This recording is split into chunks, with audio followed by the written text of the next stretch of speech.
All right, so let's start with the administration's overarching goal here.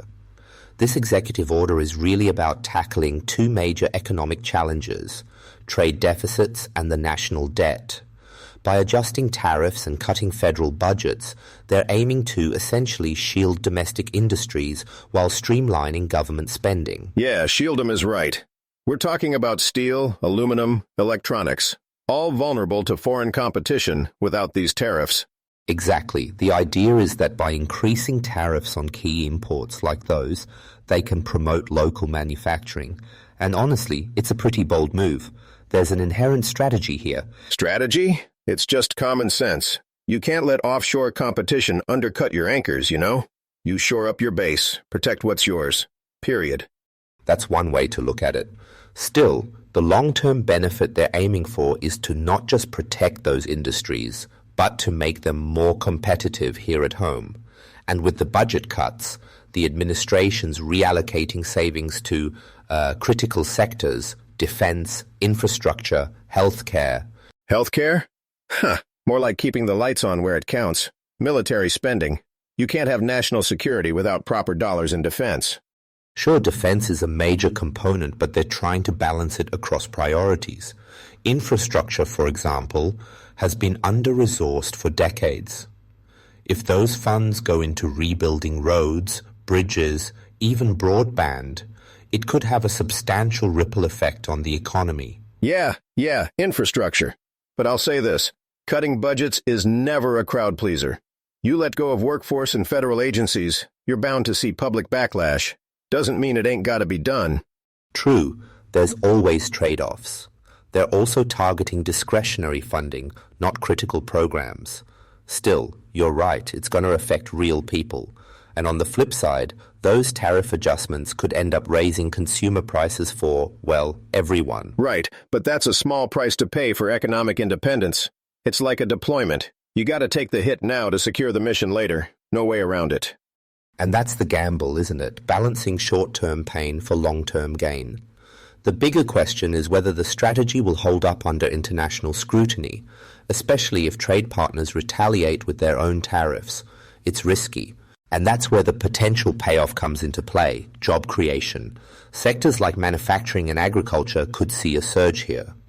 By reducing foreign competition, these industries can really thrive, creating opportunities for workers across the country. Right, and don't forget, it's not just jobs. It's about rebuilding entire communities tied to these industries. You save a manufacturing plant, you save a town, plain and simple. Absolutely, but it's not all positive. The flip side to these tariffs is higher consumer prices. Households, especially lower-income ones, end up bearing that extra cost when imported goods suddenly cost more. Well, what's the alternative? Keep relying on cheap imports and let our industries sink? Sometimes you gotta make sacrifices. It's what any mission demands, calculated risk. And it's a big risk. These budget cuts, for example, disproportionately hit vulnerable communities. Reduced funding for education or healthcare programs can leave a lot of people struggling. True, but you gotta trim the fat somewhere. You can't run a nation bleeding cash on programs that don't deliver impact. Still, the ripple effects could deepen socio-economic divides. You've got communities that benefit from the tariffs, while others suffer from budget cuts. That kind of polarization can create real tension. Tension's already there. This is just bringing it to the surface. At least now, the focus is on fixing the root issues. You don't make progress without some discomfort. The public reactions have been mixed too. Some people see this as necessary reform, while others view it as overreaching. Either way, the administration is betting big that the positives will outweigh the negatives in the long run. While the administration hopes the benefits of these policies will prevail, one major challenge they face is the risk of retaliation. Trade partners might respond with their own tariffs, targeting key U.S. exports like agriculture or even electronics.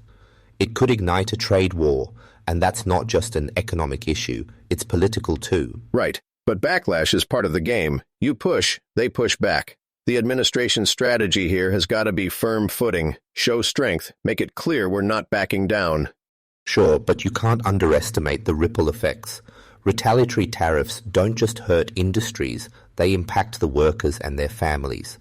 It's a delicate balance, managing those consequences while sticking to the bigger picture. True enough, but that's why communication is critical. If the administration explains how these changes protect the economy in the long run, people can get behind it. They've got to lay it out, no sugarcoating, just facts, straight up. Well, that's easier said than done, especially when critics seize the opportunity to frame it as destructive or short-sighted. Politics isn't always about what's right. It's about what's palatable. Hey, palatable or not, you prioritize what keeps the nation strong.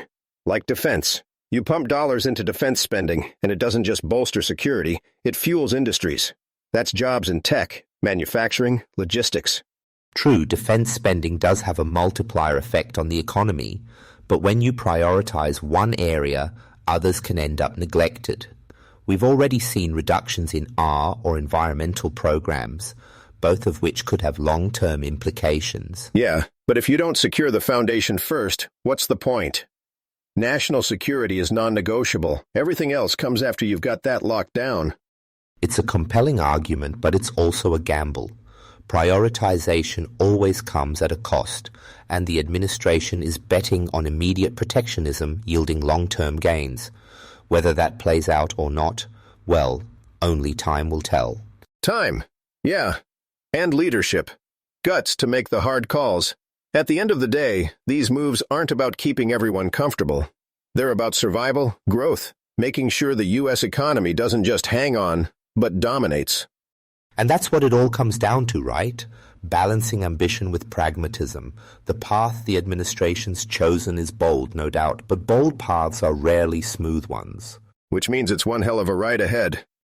And on that note, that's all for today. Thanks for joining us on this deep dive into tariffs, budget cuts, and the shifting economic landscape. It's been quite a ride dissecting these topics with you. Stay safe, and we'll see you next time.